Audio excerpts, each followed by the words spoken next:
Well, good morning. Thank you for being here. I would like to acknowledge and thank the Director of Office of Immigrant Affairs, Mr. Rigoberto Reyes, and Mariana Magaña, and Diana Collin from the Coalition for Humane Immigrant Rights of Los Angeles, Chile, for being here today. Oh, I'd also like to acknowledge the members of the press who have taken their time to be here.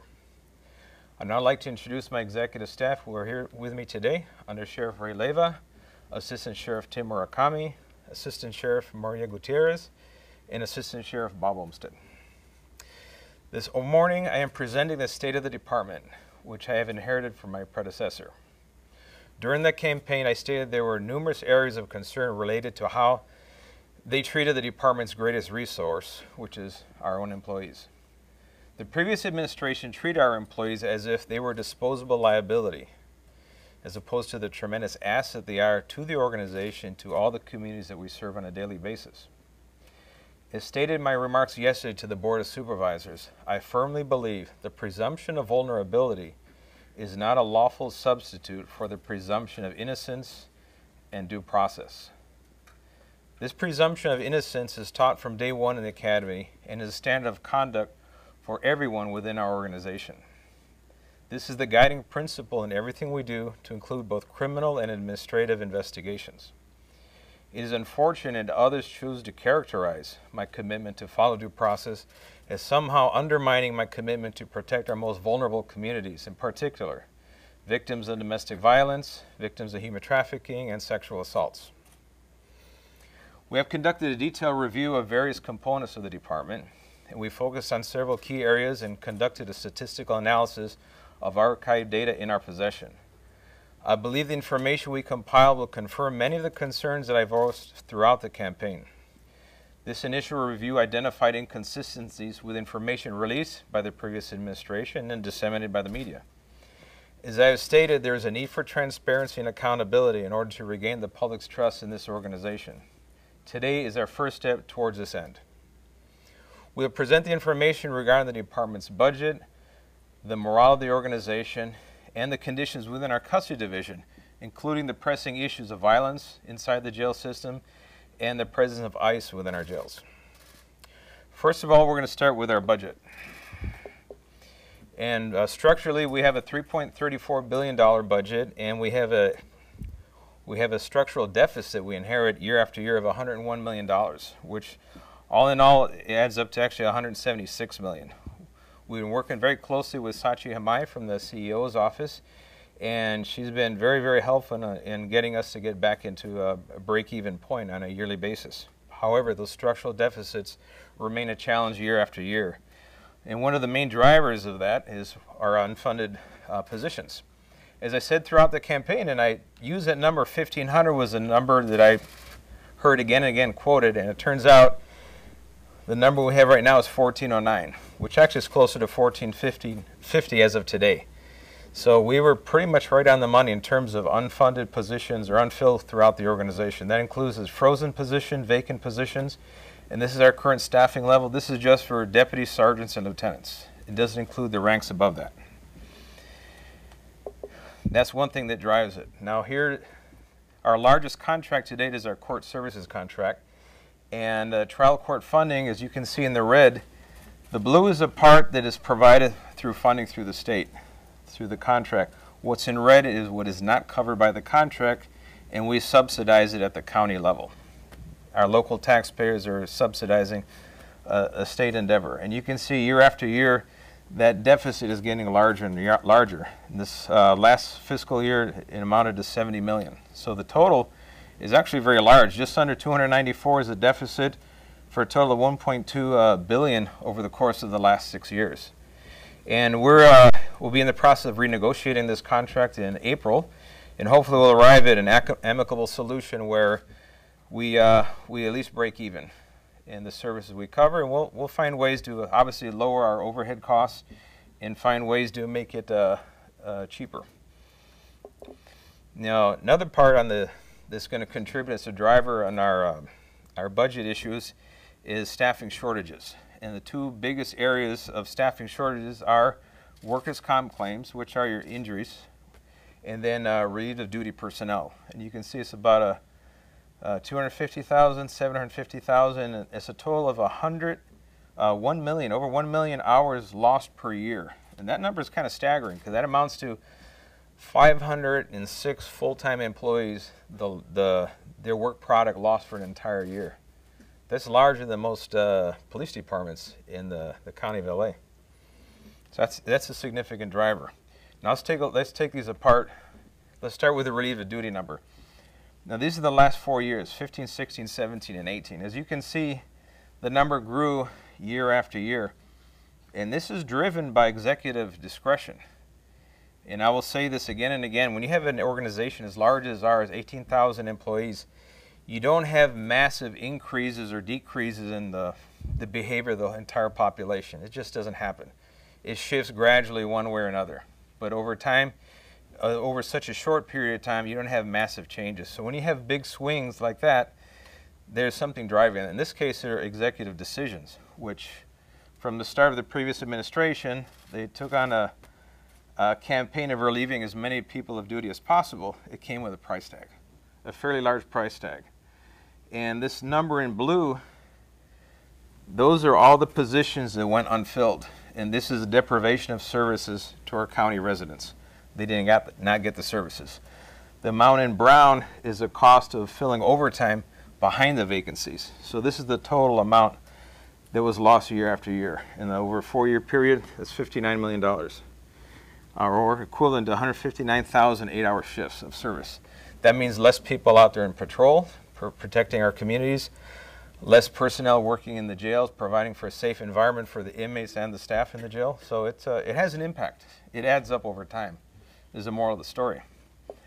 Now that one is dwarfed by this one, which is a personnel cost for workers' comp claims. As you can see, now, same 4-year time period, now we're up to 195 million, which is that total cost. And if you look, we can only cover so many by overtime, that cost. But if you look at the total cost, it's pretty staggering. And again, this is deprivation of services. That is a driver of morale. So, as I observed throughout my career, and I think this is common knowledge, people tend to vote with their feet. When they're unhappy with an organization, they're not going to go to work if they're suffering an ailment. If they have an injury, a sickness, they stay home. And that drives up our numbers for workers' comp claims. And it's a very expensive driver. When you have people relieved of duty by the same token, they both influence each other, those two categories. And it increases the amount of people that are left that have to work to fill all the vacancies. So it adds to the workload, it adds to the stress level, it adds to people not going to the doctor when they have conditions, medical conditions that require attention, they skip it. And they're constantly being drafted again and again. The cost piles up over the years. So these last 4 years, that number is going up astronomically. My goal is to get that number to go down in the other direction. And it would be, I would not be doing my duty if I did not pay attention to this cost right here. But when people are happy and their morale is high in an organization, they'll hop to work on one foot if they have to, if they're happy to be here. And that is the whole point. That's why your workers' comp cost is a key indicator of the morale of an organization. And this figure is a very damning statistic. Now, something that drives that, here we have another one. This is an administration investigation. This is a 10-year trend line. As you can see, from 2008, there was pretty much an average there. It floated right around the 600 cases per year. Then we had an election, and then we had a drive, went up 21% in just 1 year on the outcome of the election. But then a curious thing happened when you go to the end of this time period. Then we had a nosedive in the other direction. Now these two are what in math are called statistical outliers because they don't really follow the trend line at all. And we'll take a closer look at that last year. And now we see even more perplexing number. This fleshes out the last year from the previous graph. Now you can see events that happened.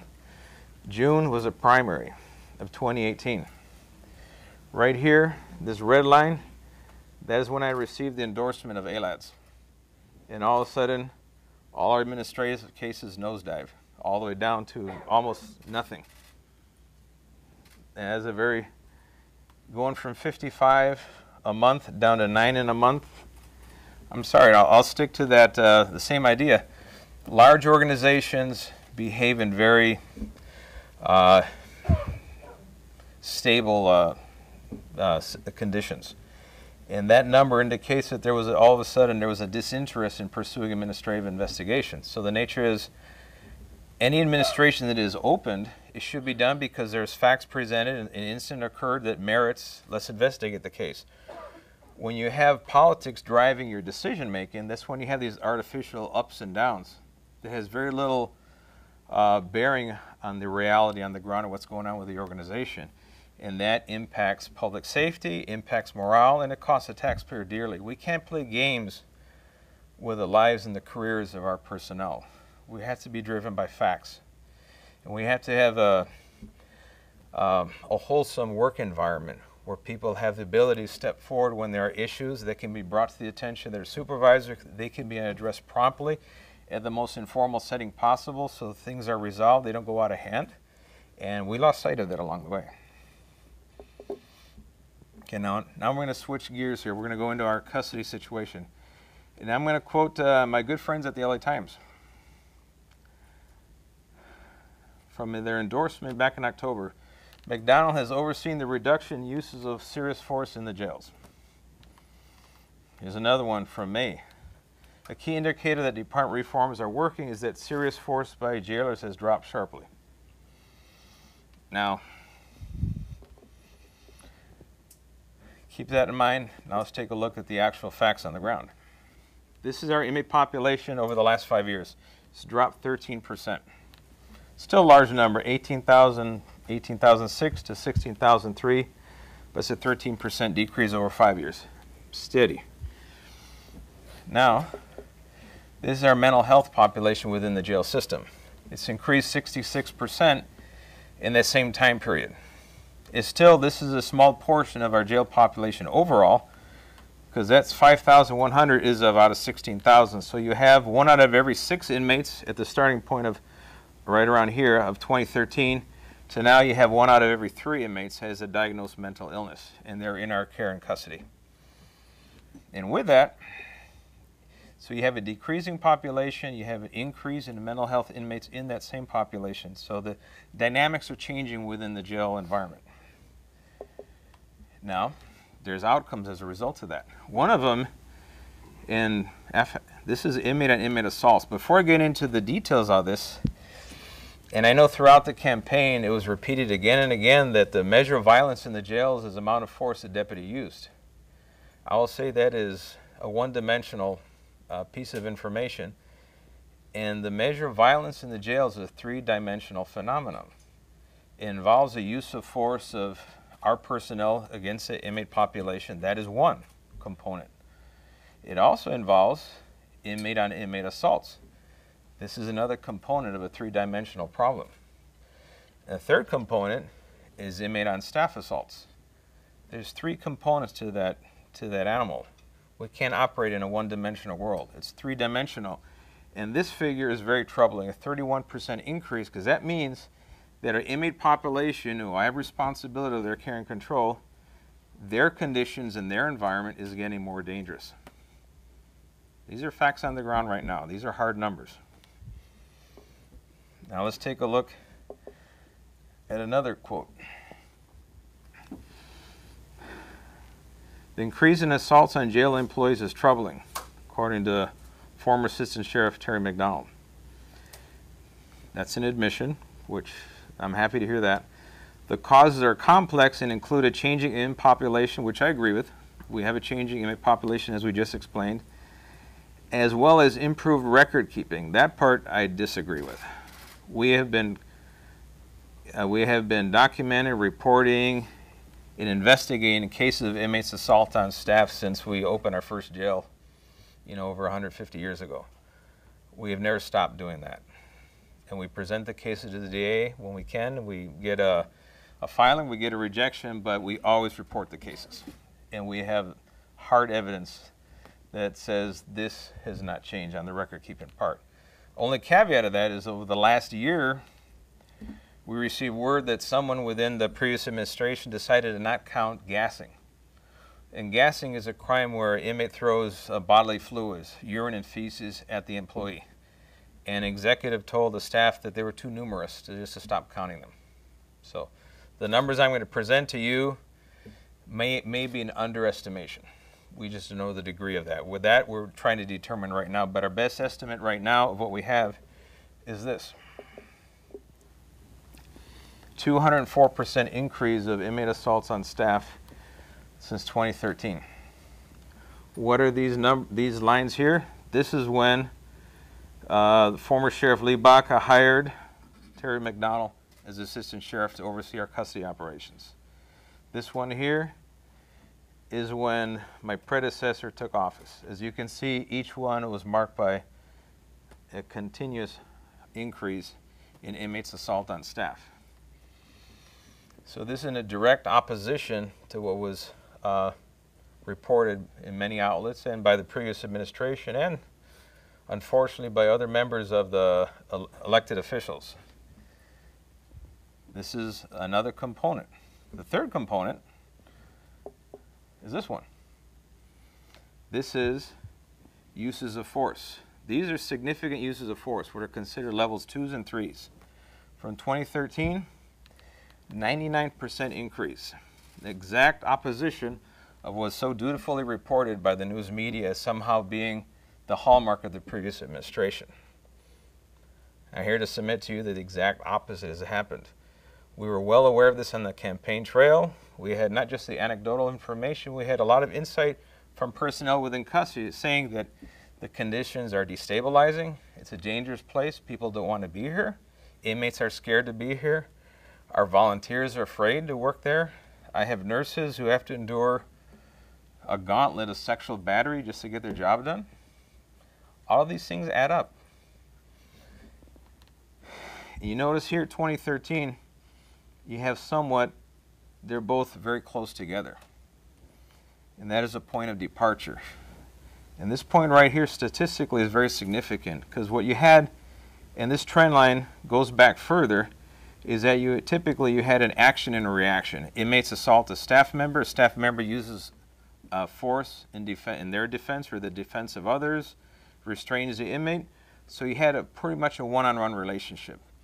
But when we started changing the policies within our jail system, and literally someone thought it was a good idea to tell the deputies not to put their hands in their pockets, that somehow it was going to lead to a better outcome, the exact opposite happened.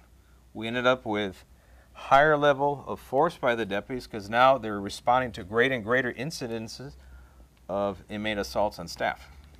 So this backfired massively. This was a social experiment that people weren't paying attention to. And this trend cannot continue because this trend, as it continues, is going to result in a catastrophic either loss of life, loss of facility, riot, large-scale event. And that's not acceptable on my watch. I hope it isn't on anybody's. Because remember, we have to care for the safety of everyone that's in our custody and also our employees who are assigned to these facilities, the volunteers who work in these facilities. And this is the environment they're subjected to today. So we got a lot of work to bring this back down to what was normal before. And so we're going to take a hard look now. My transition team who came up with this information, now they're going to go back to work now to see exactly what was the drivers here and which policies were the ones, or if not the policies, the implementation of the policies and the different perspectives or the directions provided by previous executive staff assigned to the jail facilities that may have led our employees to believe that they could not defend themselves. If they defended themselves, it was going to be at the cost of their own careers. And a lot of that indecision, we can measure it quantifiably. We're going to find out the hard facts on that. And we'll do some surveys of our populations and we'll come up with some more specifics to better understand this phenomena. But what we can't do is ignore reality. So anyone who had thought somehow that my taking this office and it was a big problem because someone else was doing such a good job, I'd say no. We're in worse shape now than we were in 2013. And at a minimum, I want to get back to where we were at over here. How to get there, that's a different story, and we'll figure that out. But I would be, I guess it would be political misconduct to somehow inherit this and assume that everything is okay now. You have to understand these are the conditions of which is my starting point of my administration. So we have a lot of work ahead of us. A lot of people coming together. We're going to get the community involved, all those the charities, different volunteer organizations, the unions, all of our personnel, the sworn civilian, the mental health services, the CHS, the county health services. Everyone's going to have to come together, roll our sleeves up, and figure out how do we reduce violence in the jail. But we have to acknowledge it's a three-dimensional problem, not a one-dimensional problem. Okay, now let's move on to one last one. This just gives you a kind of a breakdown of the types of assaults. You can see the gassing, which is the gray ones, going up consistently year after year. Okay. Last part I want to talk about is immigration legislation enforcement. As you're well aware, SB 54 came into being. We had AB 4, we had the Truth Act, we have 287G program. We have a variety of different programs that had us doing or not doing certain aspects of federal immigration. We are totally out of the federal immigration business, period. And here's the reason why. This, we took the statistic, this is department-wide reporting of rapes. One of the most notoriously underreported crimes, possibly because obviously the social stigma, all the different issues involved, is one of the hardest ones. But county-wide, we had an 8% overall increase from 2017 to 2018. County-wide. Now this study was done with our county, but it was a replication of a lot of the studies were done nationwide about what we call the Trump effect. If local law enforcement is involved in federal immigration enforcement, does it impact the perception among immigrant communities, in particular undocumented communities, that it's safe to approach law enforcement to report a crime? Well, that's that number. But now, from this countywide, we're going to separate it into this new number. Targeted communities. We separated East LA Station, Century Station, and Pico Rivera Station, the three highest Latino populations in all of our county areas, and some of the highest in the entire nation in terms of Latino representation. And 8% countywide up, but now in that same time period we saw a 13% decrease. That is a Trump effect. That's what happens when you mix local law enforcement with federal immigration enforcement. You actually you endanger the safety of the public. People do not report being victimized for fear that it's going to lead to a deportation, if not of themselves, of a loved one. So that also includes, we have mixed families where you may have a U.S. citizen, legal residents, undocumented residents, all in the same neighborhood, same household, and that is why we do not mix the two together. So public safety is my responsibility to provide public safety to everyone. I don't get to pick and choose who I provide that public safety for. If you're here in LA County, we're responsible for your safety. It's up to the federal government and Congress to figure out how to enact comprehensive immigration law, and we'll support that effort, but it's not going to involve endangering any member of our community. Okay, this is our response to SB 54. The Values Act. We're prohibited from performing immigration officer duties. We no longer have any spaces reserved exclusively for them. And the time constraints, 15 years post-conviction on specific felonies, and we have an annual reporting process, which is due March 1st. Okay. We also have any inmate who receives a detainer from ICE, because as soon as you get arrested, you get live scan printed, that goes to the federal database, and that's how these the ICE detainers pop up in our system. The inmate receives this in English and in Spanish. And we have copies, I think, available if you want to see the language of it.